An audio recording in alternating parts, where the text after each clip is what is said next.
Welcome to 216 and a link to the Past Randomizer podcast. I am your host, Fear Agent. Today on the show, we've got Chexhuman. Chex and I have both been a part of the community for quite some time, and yet we've had very limited interaction. We've done a couple of races here or there. You know, he was racing a lot of modes that I was afraid and still am afraid to race a bit. And our circle of friends was maybe a little bit different, so we just never had a lot of interaction. But I asked him to come on the show, and he agreed, and I'm so glad that he did, because we had such a fun, interesting conversation. Like, I had a really good time talking with Chex, and I think that will come through in the interview, so excited for you to hear that. Lots of different stuff going on in the community. Tournaments are happening, league is coming up, people are playing rando. There's no council, and yet things continue. Speaking of no council, Tark is in the middle of finding its admins. It put out applications for people that wanted to apply for admin. We got the list. I think it's close to 40 people. And coming up later this week, I think there's going to be a vote. And the community gets to choose who the 5 people are that are going to shape what Tark becomes. That's the thing. We don't know what Tark is. Is it Council 2.0? Is it something different? The one thing that I'm seeing is that everyone has a different opinion on what they think Tark should be. It's going to be really interesting to see who the community votes in and shapes what Tark looks like. A lot of really solid options for admin. I did apply.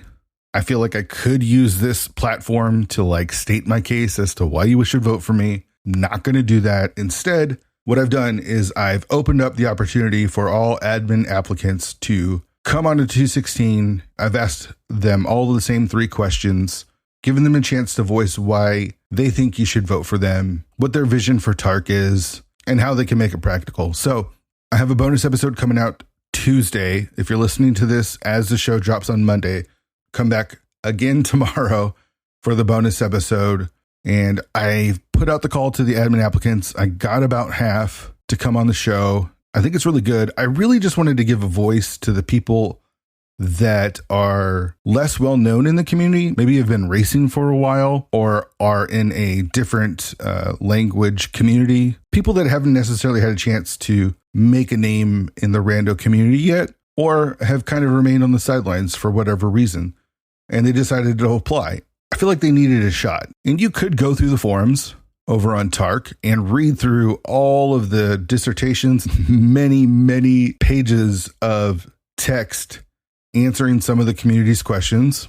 And if you do that and it's able to help you make a more informed decision on who you think should be running this thing, more power to you. I'm glad that would work, but I wanted to use the podcast as a way to get some of those voices out. So look for that tomorrow. I'll quickly say what I think my role as an admin would be, is I think everything could be a little bit more simplified.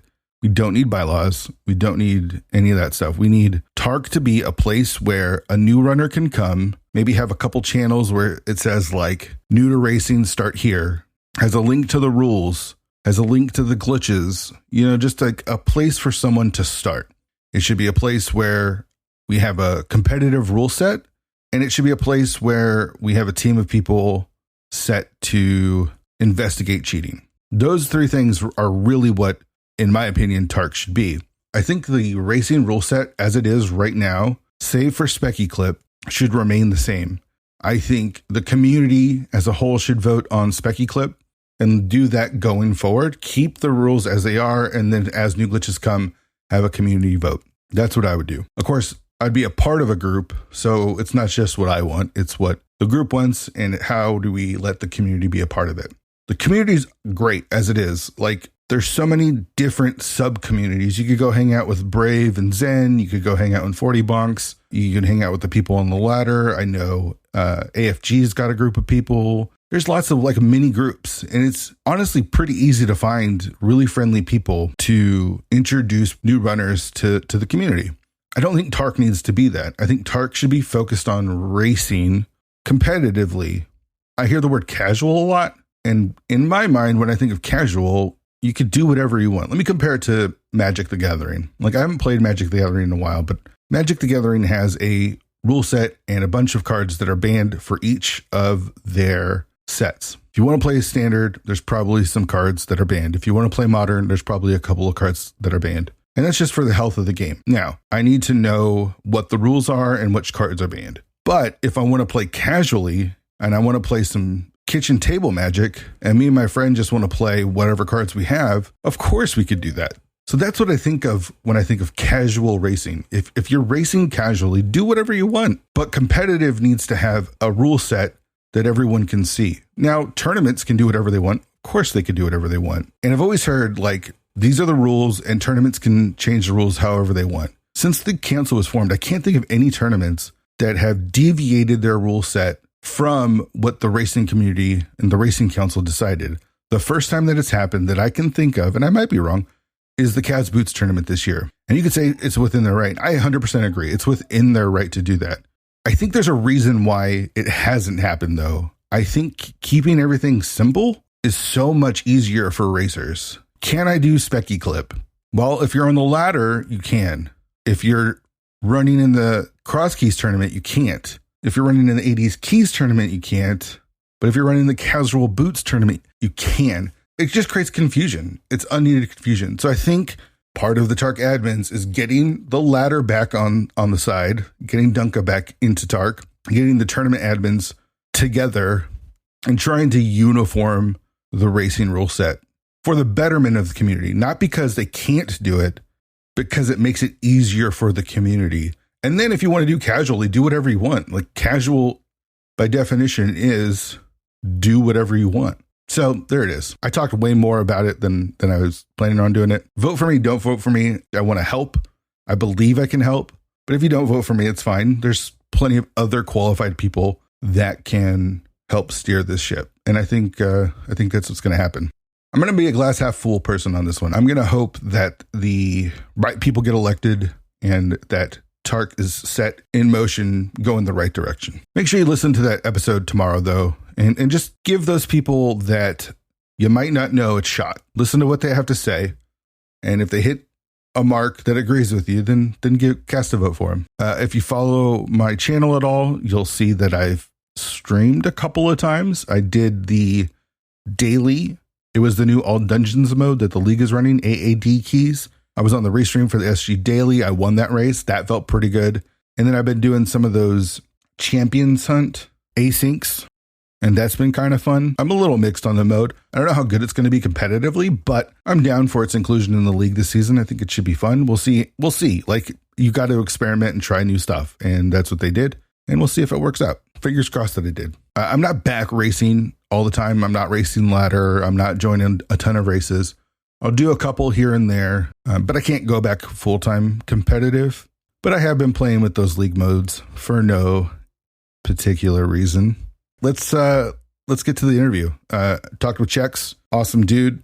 Really had a great conversation, enjoyable to talk to, and Chex is just a good guy, and it's easy to be drawn to the good guys. So let's get to it. Here's Chexhuman.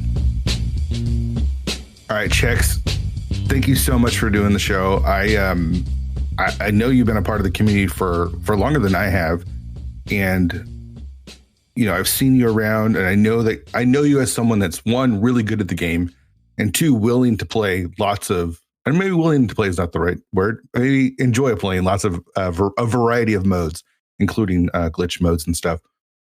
And as someone who's been a part of the community for as long as both of us have, we don't have a lot of crossover. I don't feel like we've had a lot of interaction. So I'm super, super excited to get to know you, really. Yeah, excited to be here. Thanks for having me.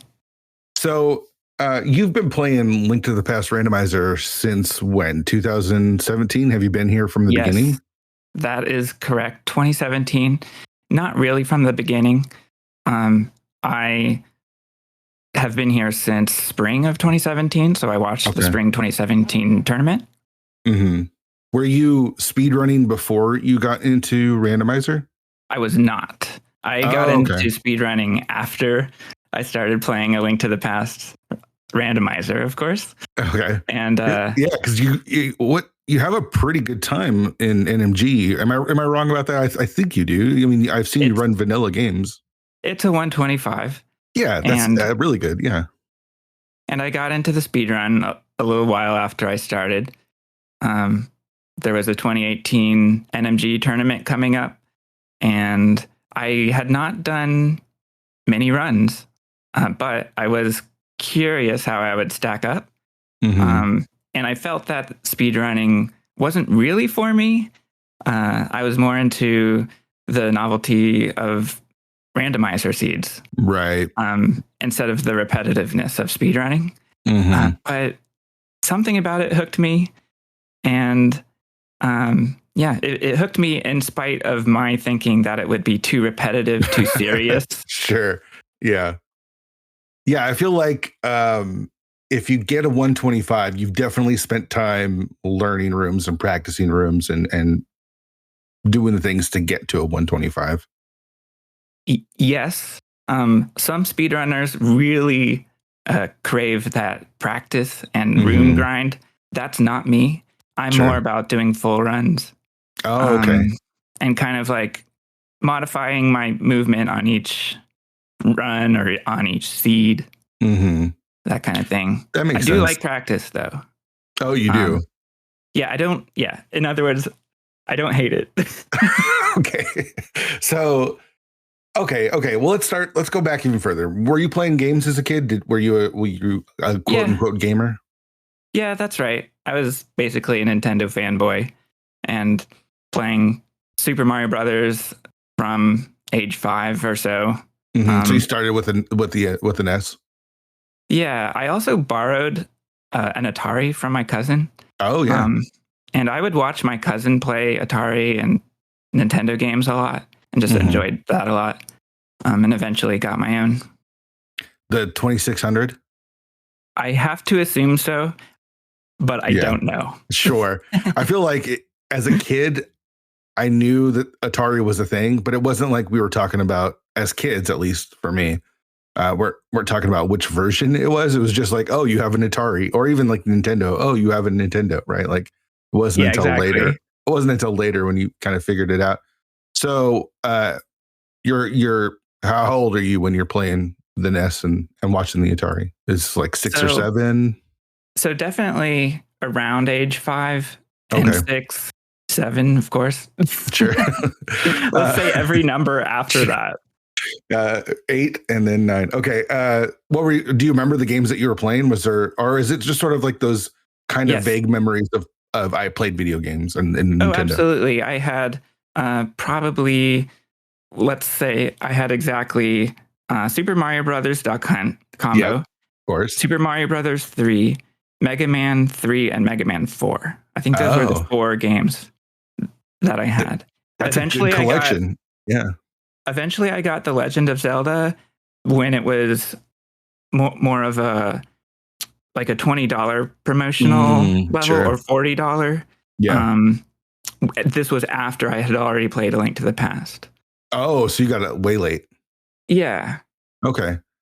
Mega Man 3 and 4. So you skipped over 1 and 2 then, because I feel like my cousin had Mega Man 2, and I thought that was great. But I didn't have that in my collection.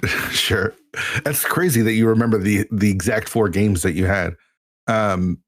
So did you stick with Nintendo as things went on? Did you get a Super Nintendo, or did you kind of move on to other systems? Definitely. Super Nintendo was what I went with. A friend had Genesis, and, playing Sonic the Hedgehog was very fun. But I stuck with Super Nintendo. At some point, I got a Nintendo Power subscription.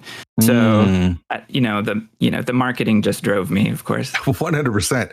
That's so funny. I don't feel like I've really talked with anyone about Nintendo Power, but as kids, Nintendo Power was everything. Like I remember, like at lunchtime, my friend bringing like his Nintendo Power magazine that he got in the mail, and we'd like pour over it, and just like it just had its hooks so deep in us.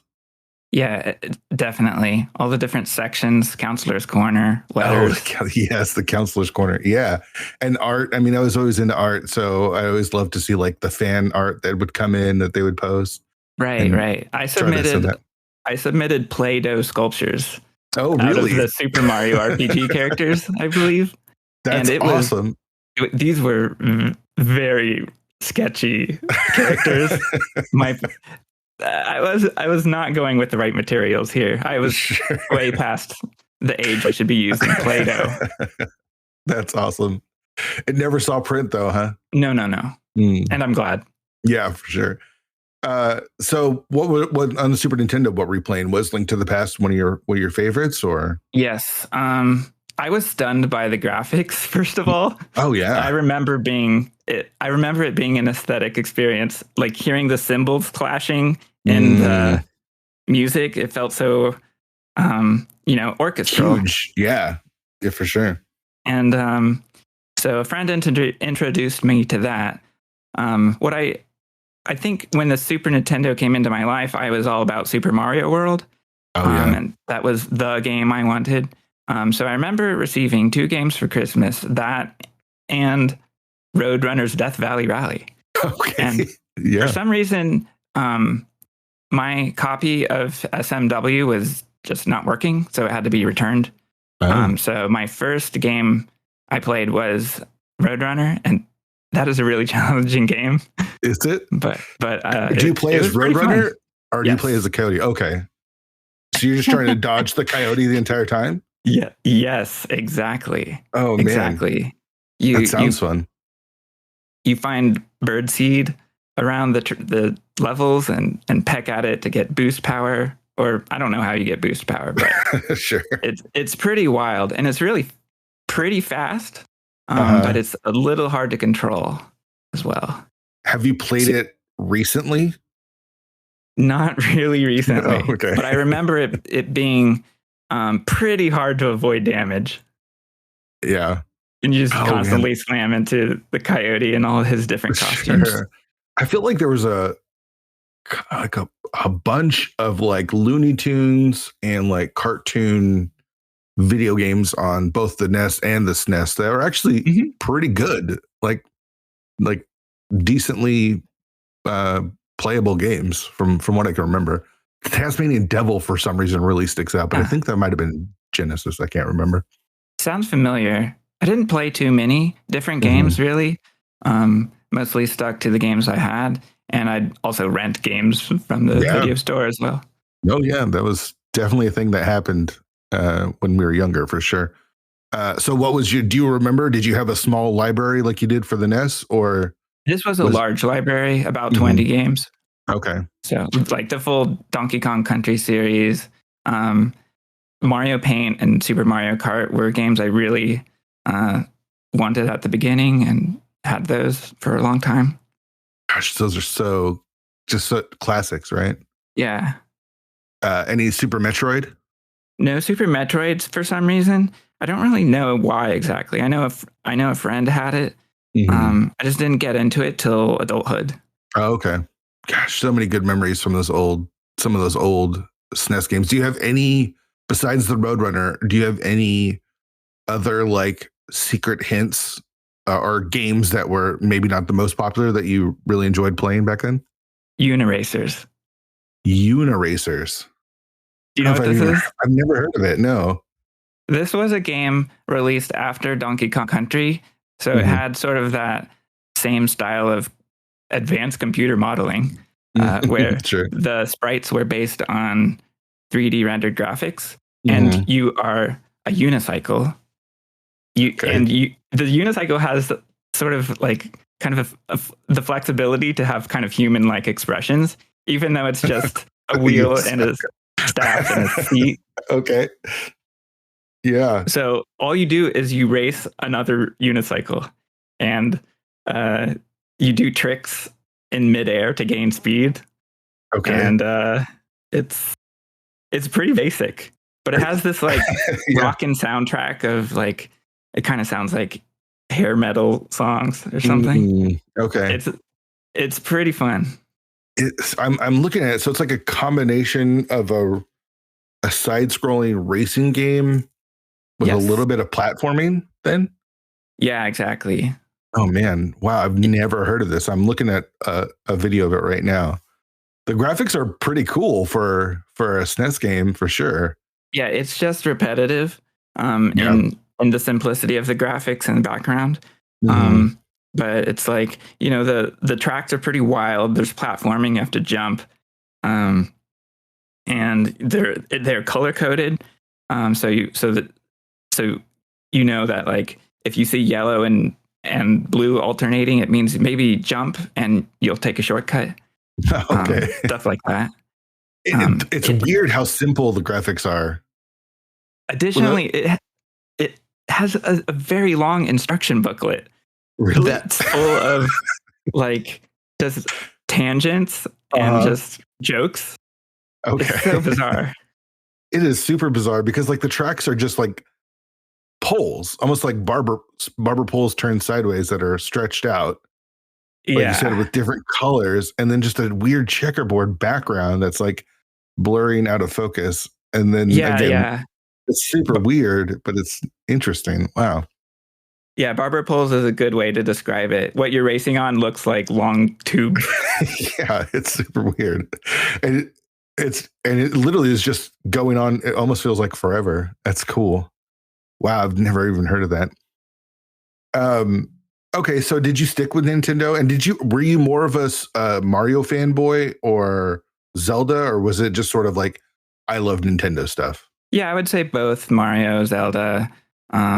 Always look forward to the next. Yeah. I don't know. It's just things like that caught my eye. Sure. Earthbound really caught my eye. Okay. And back to Nintendo Power, it was, Earthbound was promoted with scratch and sniff cards or something like that. That's right. Yeah. So they, it's just peculiar things kind of stood out at me. It was definitely more marketed towards kids, right? Like this is, especially like as 90s kids, it was like scratching, no pun intended, all of those like itches that we were wanting from our toys, I guess, or video games were still brand new back then that it just really hit all those endorphins somehow. Yeah. Yeah, it was. Yeah. And the sense of humor hooked me as well for Earthbound. And I remember its slogan in the magazine being, "This game stinks."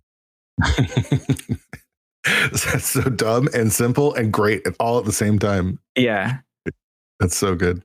So I'm like a 10 or 11-year-old. So this really I thought that was funny. Oh, for sure. I mean, it is funny. It's also dumb. As someone that's older, you can recognize that it's silly, but also it just works perfect. It's just perfect. It's great. I love it. So do you stick with do you get the 64 or? Yeah. Okay. I remember playing a demo of Super Mario 64 and just being astounded by the 3D controls. Yeah, it's nuts. So I enjoyed quite a few games on the N64. Ocarina of Time, Majora's Mask, GoldenEye. It opened up multiplayer games with friends. So all that was really fun.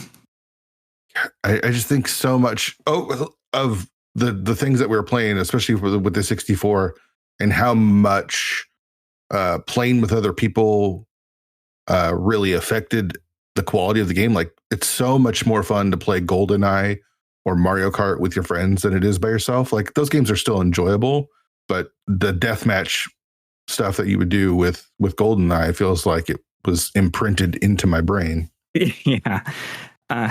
Perfect Dark as well. Oh yeah, Perfect Dark, yeah. So yeah, that took GoldenEye to the kind of like, I don't know how you would describe it. It just gave it a ton more options. Yeah, for sure.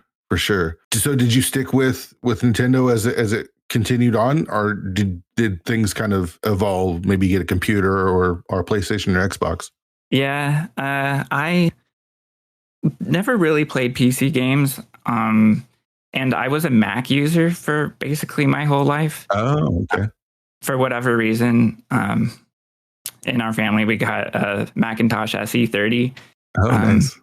Which was a black and white all-in-one computer. And I would play, pretty like basic computer games on it. But I'd even enjoy the screensavers, just like enjoying the different patterns, and there are even little mini games and screensavers that I would play. Did you in school growing up have Macs? Because in my school, all that we had in like our elementary school were like Apple IIs or something like that. Yeah, I had Apple IIs. for a bit, and then we had Macintoshes a little later, Mm-hmm. and then the iMacs after that. Oh, okay. Yeah. I wonder if that played a part in you guys having a Mac at all. Like it's what kind of like what's at school sort of thing. It's possible, but I think maybe my dad was just into novel and like new computing that was coming out. I'm not totally sure. Yeah, that makes sense. So did you end up getting like a PlayStation 2 or Xbox or anything like that? No PlayStation, no Xbox. I pretty much stuck with Nintendo. And I also kind of skipped GameCube for about a year or two. Okay. Since I was going into college age and I wanted to focus more on school. You knew it'd be a distraction. Yeah, exactly. So at some point I came back and was playing Melee, which was very fun. And, I realized I really missed video games. Sure. Yeah. Especially with Melee too. Yeah. Yeah. It's such a good game. So yeah, there were probably 2 points in my life where I set video games aside to focus on school. So yeah, once at the beginning of undergrad and once during grad school. So okay. Otherwise, I've always been playing video games. That was like the GameCube, and then what, like some of the Wii era stuff. Yeah. So, have you picked up every console that Nintendo's come out with? Do you have like? You said you got a GameCube? Did you get a Wii and then a Wii U and then a Switch? That is exactly correct. Yeah. That's awesome. A true Nintendo fanboy. I love it because I'm the same way. Mm-hmm.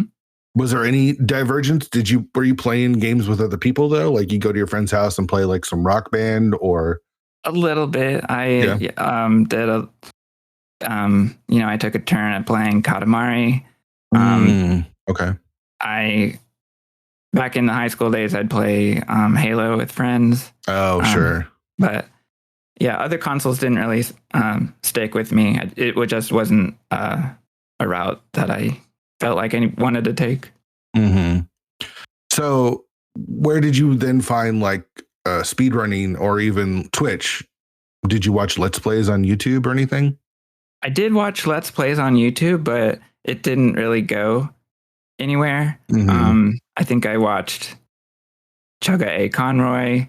I watched Sonic and Earthbound. I just wanted to relive. Watch people play video games. I always liked watching people play Earthbound or do attempts when I was younger. Stuff like that. But sure. I discovered Twitch in 2014 because of Twitch Plays Pokemon. Oh, yeah. So somehow that came into my attention, and I was kind of, obsessed by watching that. Did you play? It was just like chat, right? Like chat could type anything? I don't know. I don't know if I typed anything. I knew it was like I was hardly contributing anything, and I didn't really understand the strats involved. And it was pretty funny at the time. I also downloaded the mobile app, and the chat in mobile was not connected to the PC version. Yeah. Or whatever. So that was pretty strange. But yeah, so I mostly just watched on my Mac. Okay, so you watch that channel. Do you get then recommendations to start watching other stuff? No, in fact, that's another dead end. Oh, really? Yeah. In fact, I don't know why, but I never continued watching people. I just said I like people. I just said I would like watching people play video games, but it's not something I pursued so much.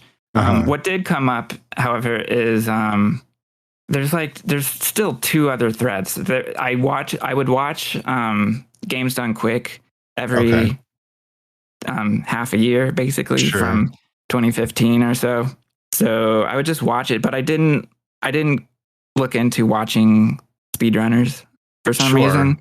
Well, I think a lot of it is because it's all done right there for you, right? Like it feels like, oh, you just turn it on and you get to watch a whole bunch of different games and a whole bunch of different streamers. Exactly. And yeah.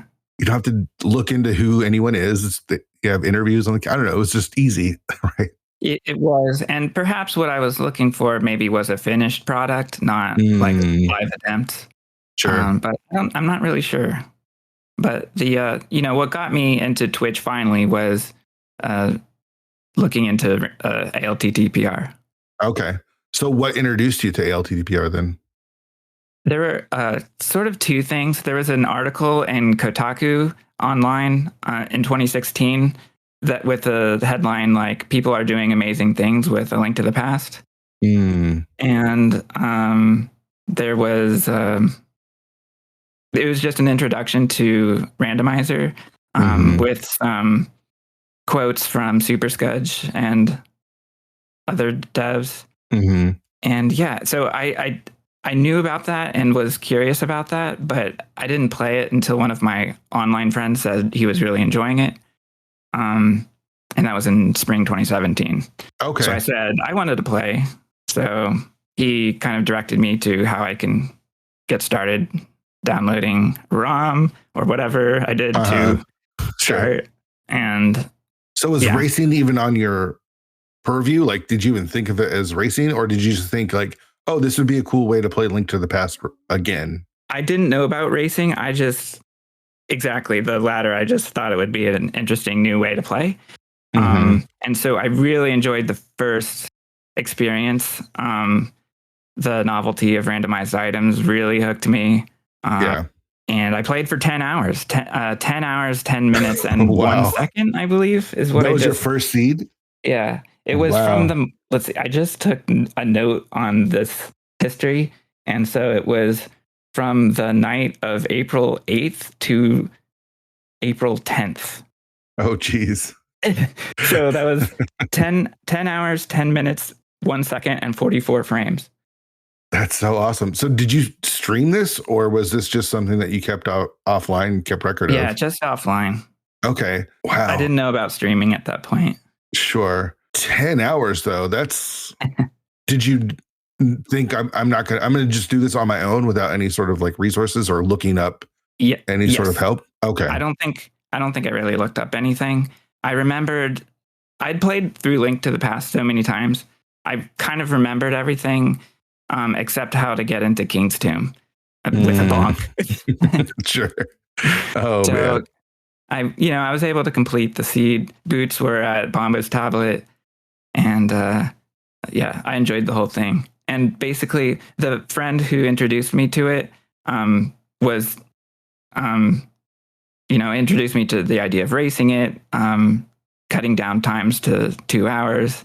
And so I would kind of exchange times with him until I got down to, below 2 hours or so. And, that took about a month. Okay, that's pretty fast. Were you then looking up like resources to do this, or again, are you just trying to grind it on your own, trying to figure out? I don't remember how resources got into it. I remember getting into racing, finding people on Twitch. I use Cross Products Tracker. This is also the early days, right? So it's not like the resources are as readily available as they are now, right? People were still figuring out rando. Yeah, exactly. At the time. Exactly. So when do you decide, maybe I'll check out how to race or do a race? I think it's through watching Jay Cooper. Oh, okay. So I think Jay Cooper was the first person I saw streaming because I Googled Randomizer and tried to find videos. And YouTube wasn't where it was at. It was people streaming on Twitch. So, right. So I learned about Speedruns Live and the Discords. I think I may have joined the Speedruns Live Discord first or something like that. Or Randomania or something. I don't remember what the early Discords were, but I eventually joined the main Randomizer Discord, and the rest is history. The rest is, yeah. And now you're still here all this time later. Kind of tell me about your first experiences racing. Did you enjoy it? Were you putting up decent times? Were you familiar with IRC? I was not familiar with IRC, but I had heard of it. And there was obviously some resistance involved, and I had to find the right Mac program to make it work. And you're playing on Mac emulator as well, right? Yes. Okay. And SNES 9X was developed at that time. And that worked out. Yeah, racing. I can't. So I think my first race was just a casual race. And I remember, I think my comment was something about first race, palm sweaty. But it was just really enjoyable. And let's see, what did I get? I took 7th out of 15 with a 136.25. Nice. And that was in June. So that was 2 months after I started. That's impressive. That's really fast. And Miramong took first with a 117.36. Oh, I don't even know who that is. Wow. Yeah, Miramong was one of the early developers. Oh, okay. And maybe was responsible for taking out the text boxes. Oh, okay. That's what I've heard. Okay. So I didn't ask you this about growing up, but were you competitive at all growing up? Did you play sports or do any sort of extra activities that were competitive? I got involved in various sports, but was not really that interested in them. I played a little bit of soccer. I played basketball for one day. One day? Okay. Which was a pretty lousy experience. Yeah, I bet. It just wasn't what I was good at. But I started with T-ball. Sure. Did you just not have like a competitive itch in you, or was it more just like, I like doing this stuff for fun and I don't necessarily need to do like an organized sport? No, I just wasn't that good or interested in sports. I had a competitive itch more like playing games with friends. But I was just. So you did find you found your competitive itch by beating your friends in Mario Kart 64 and Smash, right? Yeah, for sure. I get that. So games of pure skill. I mean, yeah, there is a lot of skill in it. It might not be all 100% skill, but neither are sports, right? It takes a lot of luck there too. So when you found racing and you start doing these like races, are you able to then, is it sort of like, oh, this is what I've been looking for?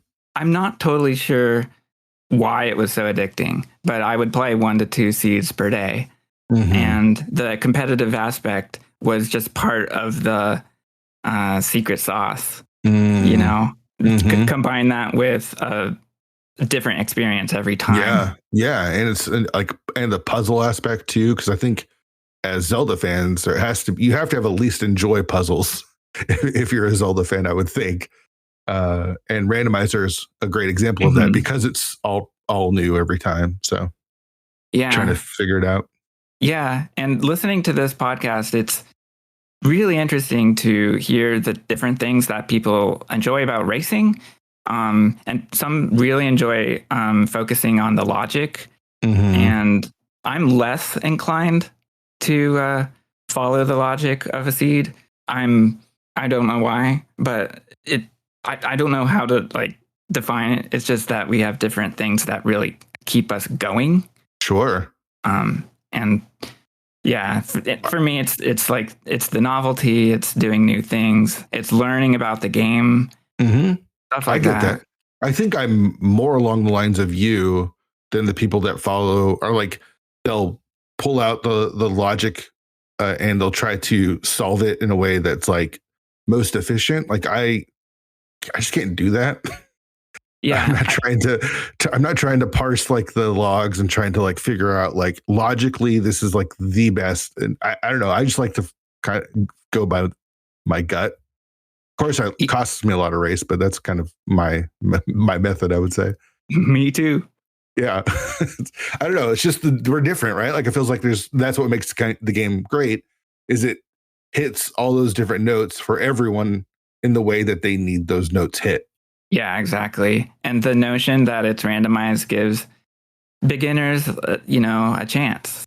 Like they can win races if everything they falls in want the to right race place. and Yep. Yeah, totally. and they want to win, they'll eventually win. Mm-hmm.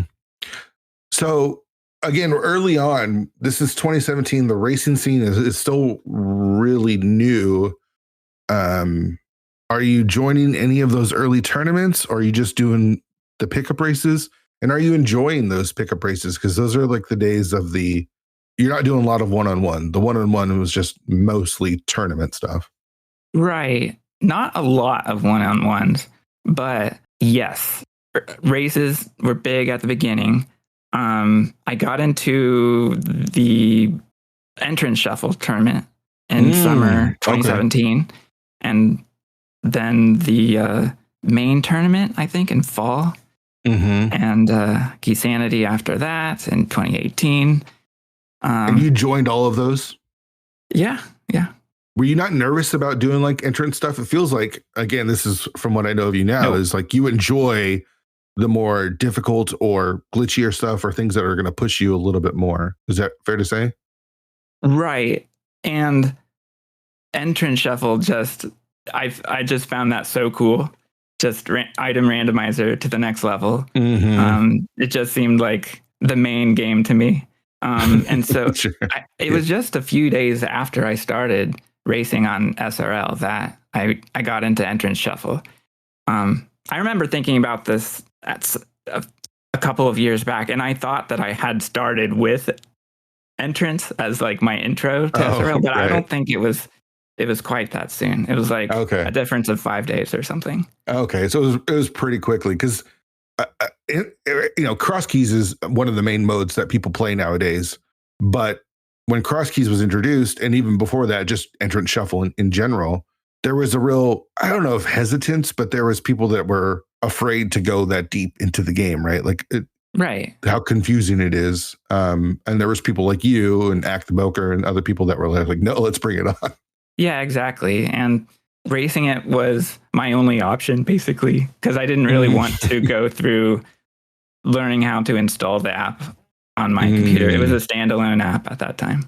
Oh, it was. It wasn't part of the main build. Okay. Right. Oh, wow. That's super interesting. I didn't even know that. Yeah. I don't remember when it was integrated into the website, but it felt like a while. Yeah, I understand that.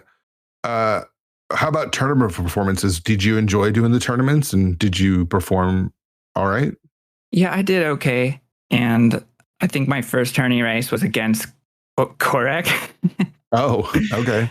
And of course, Korek turned out to be an excellent, champion of entrance.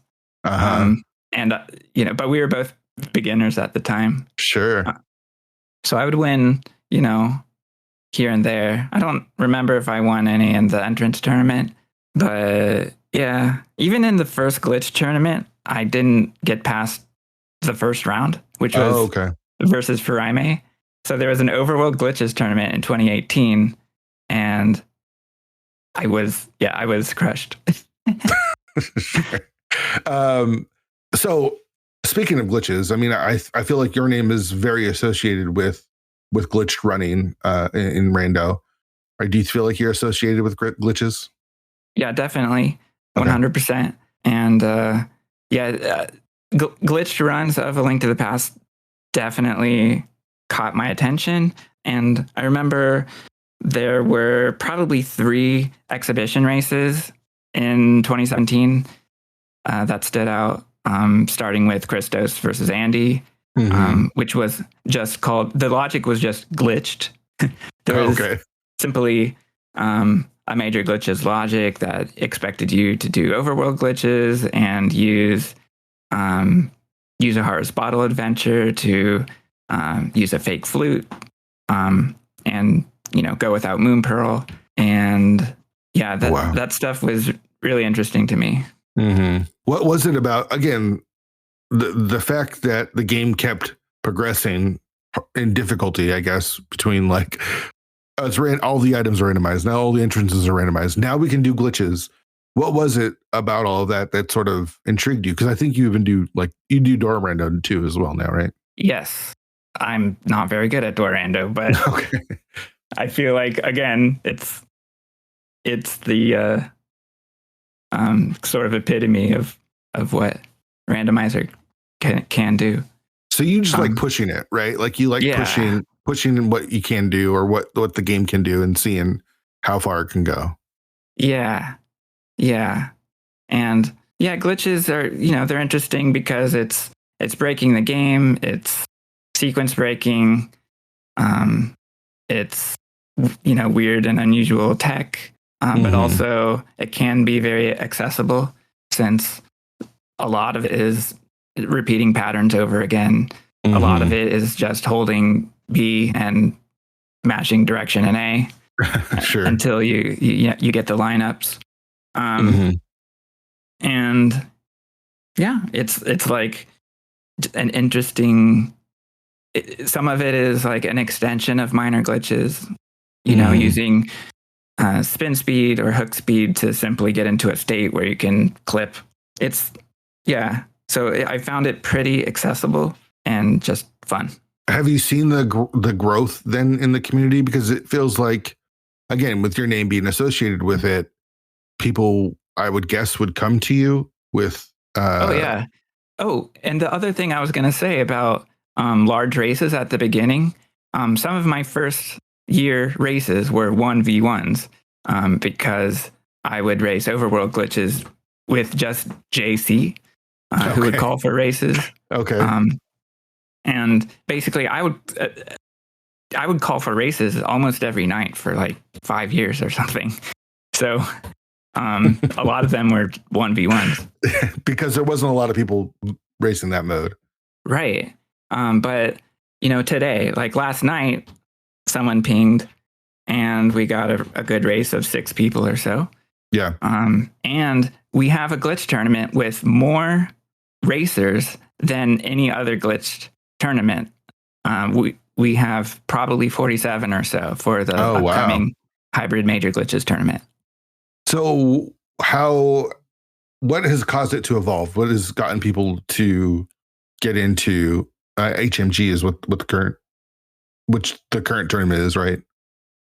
Yeah, that is. I think, first of all, in 2017, the release of overworld glitches made the glitch modes more accessible. And that's in contrast to the glitch mode before, where Moon Pearl was wild. You needed to use fake flutes, and it expected certain underworld clips that may have made it a little bit less accessible. But yeah, a lot of people start with overworld glitches, and then learning MG and HMG is sort of a next level, but it's not too much. It's essentially 4 clips in the underworld. Okay. Did you find that people were coming to you to get help as far as learning all this stuff? And were you helping them? I feel like you've probably been one of the main people. I think like Malmo is another one of people to go to learn how to do this stuff. Yeah, she definitely is. And I would say the glitch talk channels were just the place to go to. I would ask questions. I would answer questions. I still do. I don't exactly know. I like creating, little clips and tutorials sometimes, but I'm not a great organizer of information. But you have a lot of it. It feels like you know a lot of it and are able to like communicate it pretty well, right? Yeah, I really like to do that. Yeah. I've done a tutorial for All Bosses No EG. I remember I had world record at the time, and this is a speed run, by the way. Oh, sure. Fox List came along, Doom Tap, they beat the record, and then the route completely changed. But, so I had like a tutorial. The tutorial is kind of out of date, but it still had some, techniques that would help people. So yeah, stuff like that. Sure. So where does speedrunning come along while you're doing these pickup races? Is it I should try to get better at the game, or? Yeah, it was a little bit. And it's always kind of funny when I hear that today, like people learning NMG and vanilla preset for the purpose of getting better at rando. Sure. It's like, it kind of makes me laugh a little bit, but it's totally okay because I was like that as well. And that just is where people's interest is. And people have different interests.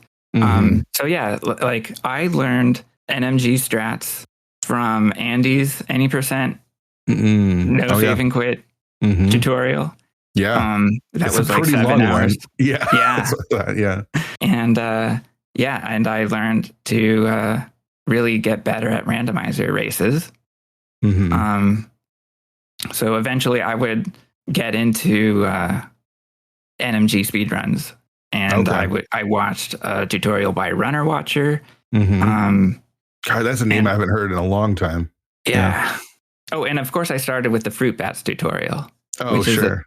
A fairly concise way of getting into the speedrun from a beginner standpoint. Sure, for sure. It's how we introduce the speedrun to a lot of newcomers. Yeah, that makes sense. Did you find a community of like friends when you joined and started racing, or was that kind of like not even your goal? I did. It wasn't really a goal, but I became fast friends with people like iBasley, Ben Teasy, Act the Boker, and the bad boys of rando. Oh yeah. Sure. Because that's what I think of Chexhuman as one of the bad boys of rando. I feel like that's that sounds I feel accurate. Right. And I say that in jest, but like, Ack definitely has some of a reputation. Ben Teasy hasn't. I know he played a little bit recently, but has kind of been on and off. But a long time Link to the Past runner, really good one as well. Yeah, and thanks to Ben, I filled in for someone in a recent league season and joined a race. Didn't win. But really? You joined the league? Yeah, for one race. Oh, I didn't know that. And then the team was out. Okay, that was for But We're Buddies? Yeah, I think so. Okay, that's interesting. So, and I was in a league season prior to that as well. That was with Grime and Kyung. Okay, that was like their last season too, right? Yeah, I'm pretty sure because Komodo Hypers, I believe, was the name of the team. Yeah, that's right. And before that, they were kind of rando retired. Yeah, that's right. Yeah, I think you replaced Superman Taylor, maybe? Is that? Yes. Okay. And so after that season, we were actually rando retired. Actually rando retired, yeah, because they haven't played since you played one game. So did you have any interest of joining the league when it was started? Yeah, I definitely was curious about the first season. I don't remember if I seriously thought about it, but I also didn't really want to join up on a team, just in terms of getting people organized or anything like that. But being invited to a team later was pretty cool. I don't remember which season it was, but probably 3 or 4. So. Yeah, I think it's season 3 or 4. It was one of those seasons. I can't remember. But no desire to seek out a team either in between or since. Right. And that's nothing against playing on teams. Playing on teams is really fun. It's just that my interest in no glitches logic waned after 2019 or so. Oh, okay. So I was really more focused in glitched randomizer after probably the 2018 fall tournament. Why was that? It was just because, did you find just open and standard kind of boring compared to what you could do with the glitches stuff? Yeah, I think so. Just my interest just moved on, basically.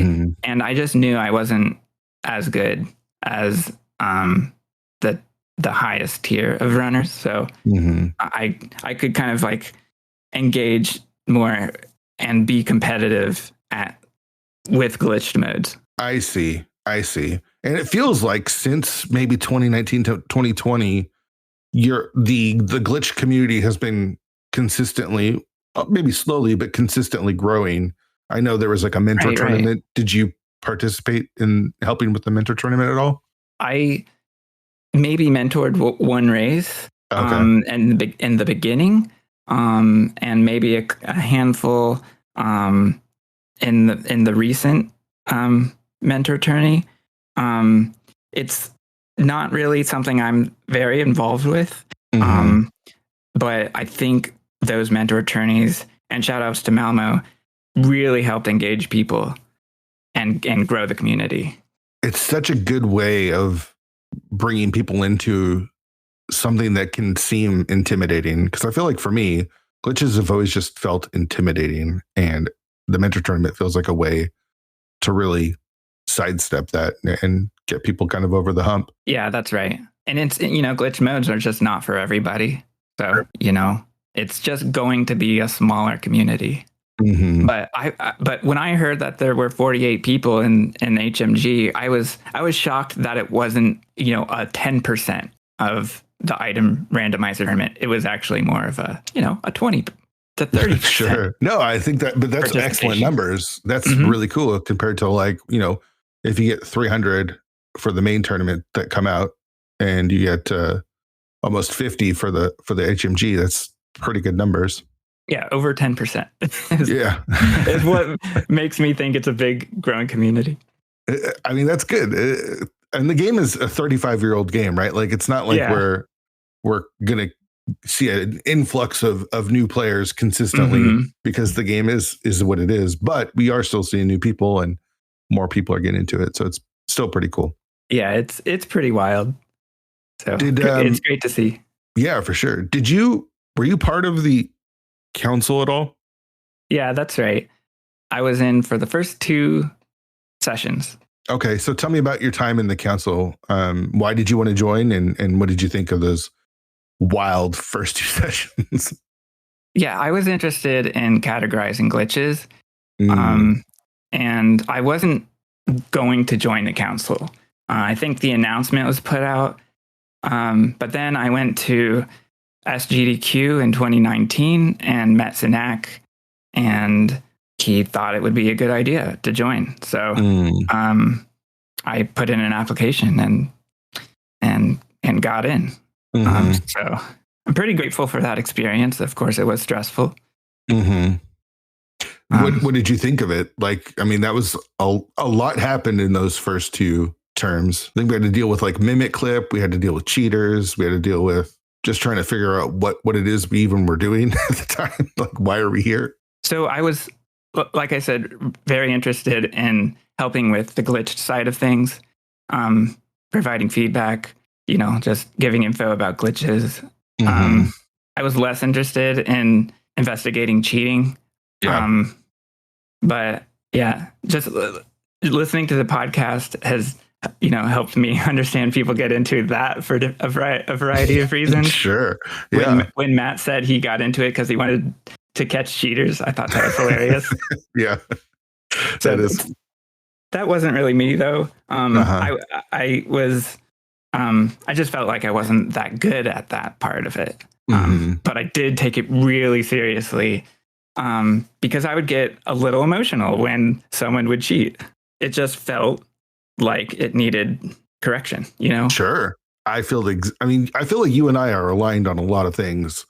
The cheating thing, I'm not good at seeing what a cheater is doing or how a cheater thinks.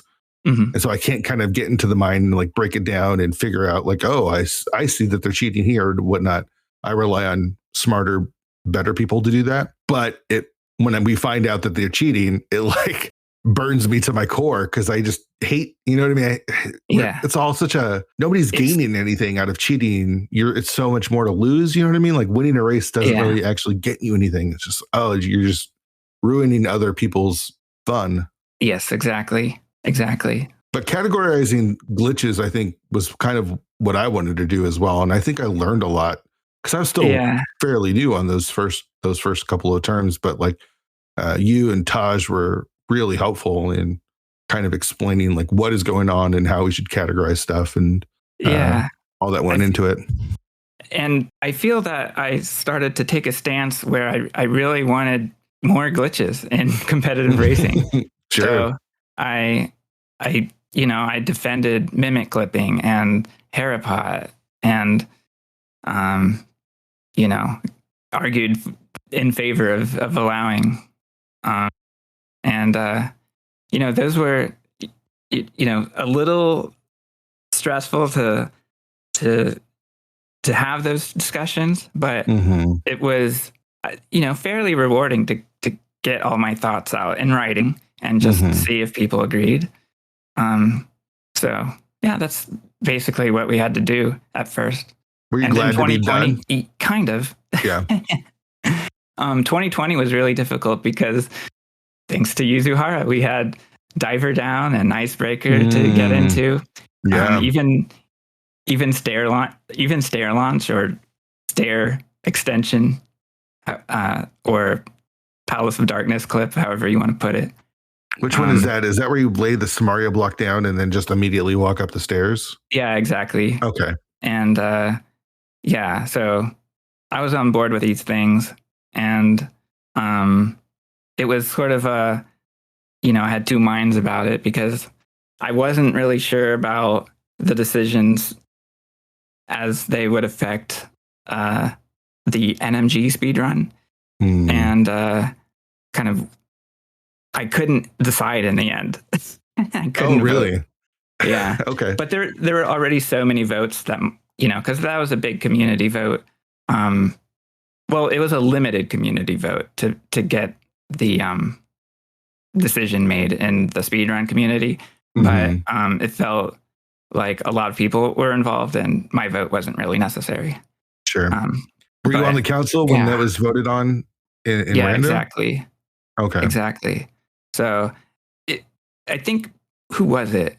I think it was Gary Olive who talked about this on the podcast, but he was watching the reactions during the election.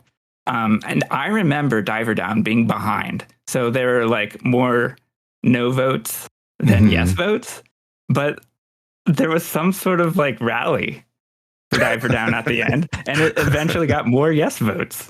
Wow. That's interesting. That's an interesting way to vote, to where you get to see the votes, and then like if you're unsure, you can kind of react later. It almost feels like that's kind of a backwards way to do it, but it doesn't matter because the council's dead. So who knows? Were you surprised they didn't allow a Specky clip? Yes, because of a couple of different reasons. I was both surprised for some reasons and not surprised for other reasons. But yeah, I was surprised because it was the same tech that was already allowed. And compare that to Icebreaker and Diver Down, which were allowed as new techniques. However, from the very beginning, I was under the impression that the council was meant to really check new applications and determine whether they would be good for rando. And, and for the reasons that Blaine posted, it made, his vote made sense to say no to it. From the perspective of certain reasons, like it entirely skips an item, there's no punishment to the glitch attempt.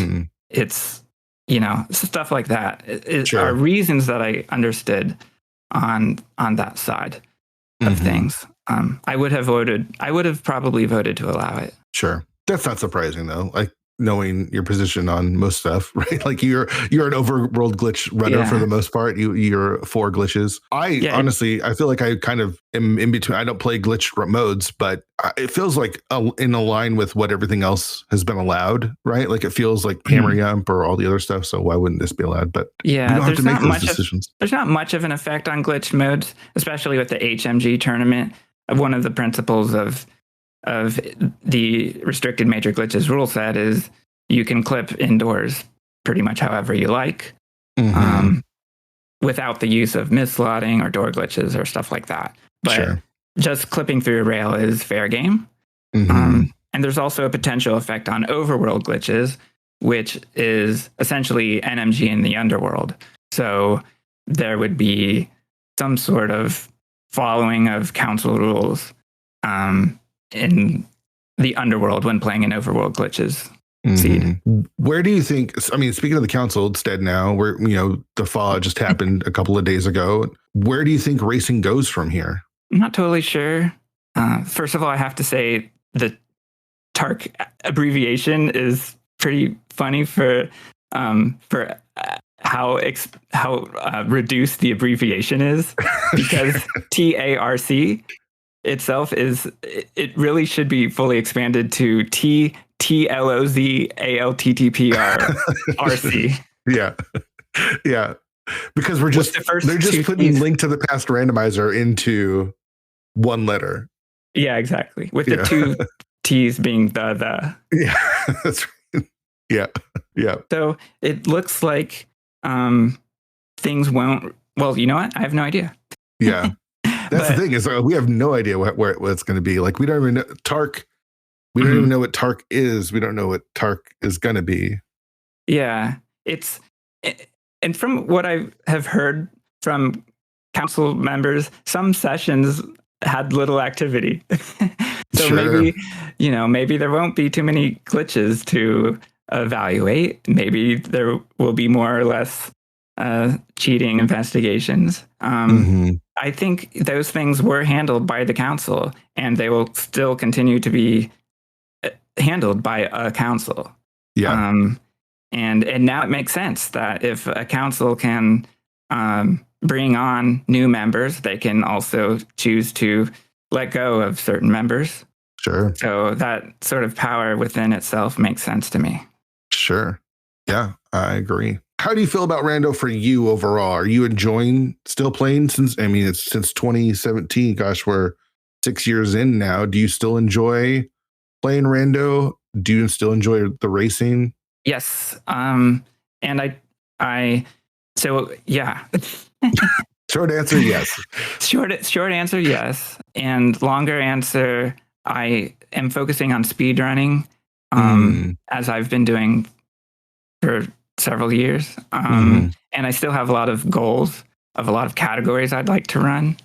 So I try to limit rando racing, and I really achieved my goal last year. I was able to win the No Logic tournament.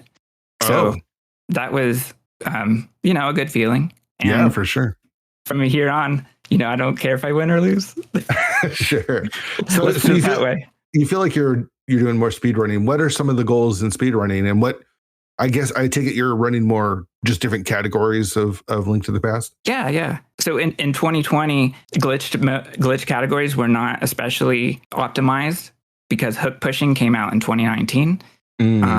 So I kind of stormed through a lot of categories, swordless, RBO, all bosses, all dungeons, major glitches, and even 100% RMG, and was able to claim those world records. Wow. And since then, they've all been claimed by others. Hoda Ruby made a humongous run through all the major glitches categories except any percent last year, I believe. Maybe 2021. The categories are constantly changing with lots of optimizations. Is there new tech also being discovered like consistently? It hasn't been consistent recently. Okay. Since misslotting was really the biggest thing in 2019. And what is misslotting? I'm not sure. Misslotting is where you use ancilla glitches to put, and ancilla are the things that Link makes from boomerang to dust from dashing. Okay. And it's where you put those in the back slots where they don't normally belong. Okay. Like, these are the slots where sparkles go. Okay. And even further beyond that, the game does strange things when Ancilla are in these slots. Okay. In other words, they are normally in slots 0 through 4. Okay.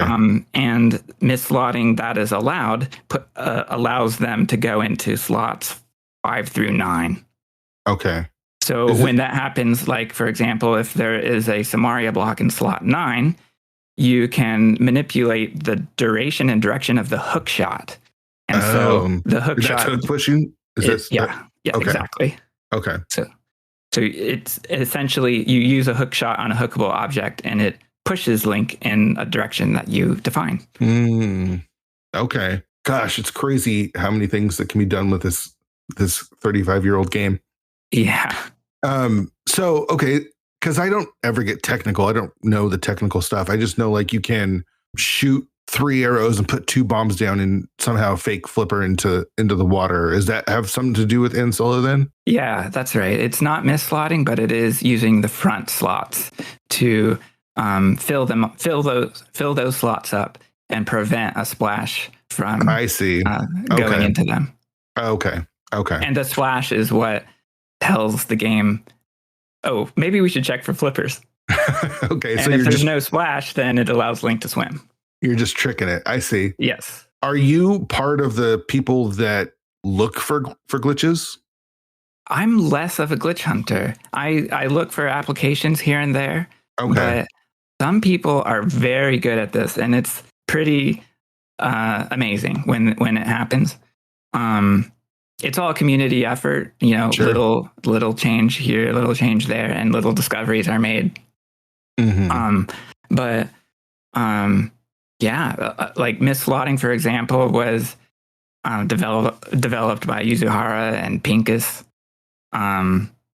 Tarsho really developed door glitches, like indoor YBAs, along with Glan and Samurai Prawn. And back in those days, that's when Major Glitches Randomizer was really interesting. And sort of no logic really put use of these door glitches. Wow. Okay. That was kind of the beginning for me. Yeah. So it feels like even within the last few years, things have just changed pretty consistently. It felt like the mislotting feels like it was such a huge moment then for the glitch community. Yeah, exactly. But it was a kind of a slow moment in a way. Sure. In other words, we didn't integrate a lot of applications in racing until 2021, 2022, especially with the Glitch League that came out. I was still kind of new to using a stuck hook push or a stuck push. And I remember Foxless kind of helping me understand how to use it. And a lot of people found that stuck pushing was really the way to go. No need for a Samaria block. So that's the thing, right? So someone finds a glitch or a way to glitch stuff, then you have to figure out, how do I apply this, right? Yes, like it's not just like, oh, here's a glitch and whatever. It's like, oh, where does this go? How do we break the game even further with this? Yeah. So it's really fun to follow along with these things and just apply it in racing. And so that kind of keeps me coming back to racing. Okay. Are you doing any other speedruns outside of Link to the Past? Not really. I did a little bit of Super Metroid, and that is about it. I did a little bit of Zelda 1. I joined a multi-category Zelda 1 tournament in, I don't know, 2020 or so, and lost. In fact, couldn't really complete runs at that point. I still need to complete a swordless Z1 run. It's hard. That game is hard. It is hard, yeah. The combat is so difficult. It is so difficult because the way, the sword only goes one direction, whereas in Link to the Past, it swipes. So it just makes combat so hard. And so much of that game is combat. So it's pretty tough. The movement's really tough as well, with like some lining a lot of the pixels, and it's just a whole area of one color. So how do you determine where the pixels start and end? Oh, I tried to play it and it was fun, but it was hard. Yeah, I was a little bit more resistant to trying out the randomizer because it was tricky for me to learn all the locations, and I never really did. Sure. But yeah, the rando is fun as well. Have you submitted any runs to GDQ at all? Like any glitch runs or anything? Okay. I might like to, but I have not yet. And occasionally I do online marathon runs, and those are a bunch of fun. It's always a lot of pressure, but I do enjoy it. Sure. I know that you've been playing Tears of the Kingdom as well. I've seen that on your stream quite a bit lately. How are you enjoying Tears of the Kingdom, and did you play Breath of the Wild as well? I'm enjoying it so much. I have to play it every day, basically. Sure. Especially at the rate that I play it, which is I am very slow and like to explore. Sure. And I did play Breath of the Wild and did most of that in 2018 or so. How would you compare the two? Well, there's just so much to do. And all the stuff that there is to do is very enjoyable. And I was a little surprised by the Ultra Hand concept. And, it's not for everybody. And I remember hearing in your last interview, was it Ninjembro who said it just wasn't for him? Yeah. That aspect. Yeah. And I can totally understand that. Because you have to, know how things will move in 3 directions. And, it's tough. It involves a different kind of visualization and, a lot of button pushing. Yeah. But it's so cool. It's very cool. You just manipulate things and find your own solutions. Sure. I spent so much time watching memes and YouTube videos and Instagram clips of just the craziest stuff that people can make with Ultra Hand and the way that they're breaking the game, because it's bananas and fun at the same time. Definitely. All right, we're going to get to the tilt question, which is I'm very curious, because the one thing I've observed from you over the years, Chex, is how you're just a very even keel. It doesn't feel like there's a lot that weighs on you, at least publicly. So I'm really curious to know how you handle tilt, whether it's in the middle of a seed or after a race. Yeah. And it takes some effort to remain calm. But I do my best. I can't say too much more than anyone else has said. And when I heard things from others like Andy on your show, I believe made an analogy to basketball, where if you make a mistake, you just have to focus on the next play. Yeah. And I found that fairly helpful recently. Just focus on what you're doing next. Do you get tilted while you're racing or doing runs? Yeah, sure. And it leads to mistakes. If my opponent finishes first and I don't want to finish, then I'll quit, Sure. Usually I like to finish races. I regret somewhat quitting one race recently where I was in Ganon's Tower. I should have just finished and see how things went in the end. But, there's no reason to continue if you're not having fun. Yeah. But other things that have helped me, like after the race, I really appreciate what others have said about just being happy for your opponent if you can. Just think about their perspective. Maybe it's a big win for them. It's the other thing to keep in mind is it's just a game. Yeah.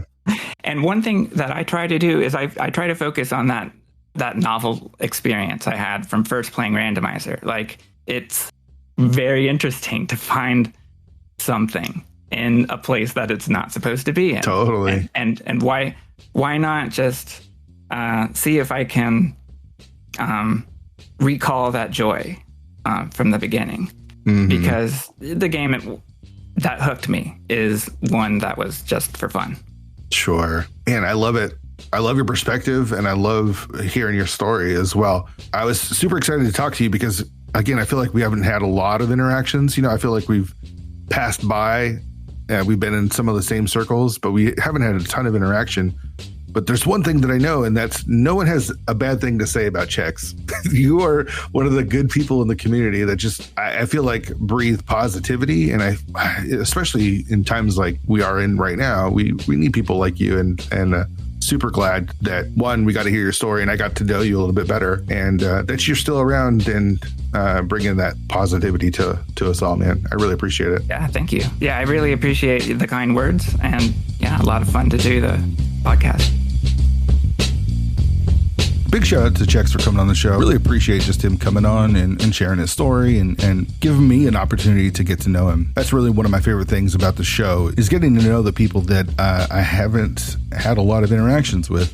And I've been having a blast. Like, the show's been coming out a lot, and we've been doing a lot of bonus stuff. Speaking of, there's still time to vote on the draft episode. You have until this Sunday. Last I checked, it was tied. So make sure you're voting. If you haven't listened to the draft episode, it was a lot of fun. I think we're going to do something like that again. The response has been pretty good. So make sure you check that out. Tomorrow, again, if you're listening to this on Monday, tomorrow I'm going to have the admin application episode. So I got as many as I could from those admin application forms to come on the show and talk for just a couple of minutes. And it's not even me interviewing them. It's just giving them a platform to share their views, their take, and what they think Tark should be and how they'd do as an admin. So give that a listen. And then I think voting is going to start Tuesday or Wednesday. Again, vote for me. Don't vote for me. I'm cool either way. Next week on the show, going to have someone that I talked about a lot, and that's Telethar. Telethar is one of those people that have risen quickly due to his race results. Won the league last year. And, I've mentioned him a lot of the show, so I had to get him on, and we had a really fun conversation. So come back next week for that. Talk a lot of theory crafting and stuff. It's really good. Subscribe to the show wherever you get your podcasts. We're pretty much everywhere. If you could leave a review for us on Apple Podcasts or Stitcher, it really helps us out. Just helps us spread the word. Show's growing. I'm having a blast doing it. Next week was going to be the last episode of season 4, and then we're going to just jump right into season 5. I scrapped those ideas. We're just going to keep season 4 going. I've got 9 more people to talk to close out season 4. Then there'll be a little bit of a break. So come October, I think there'll be a little bit of a break between season 4 and season 5. I'm just having too much fun. I'm really enjoying where I'm at in the community. The fact that I can play the game a little bit, the fact that I'm getting to talk to everyone has been really cool. And I'm excited for this Tark stuff. I think it's really interesting. And again, last half full, we're going positivity. All right, that's going to do it for this episode. Again, tomorrow, admin episode. Next Monday, Telethar. Really appreciate you listening. See you then.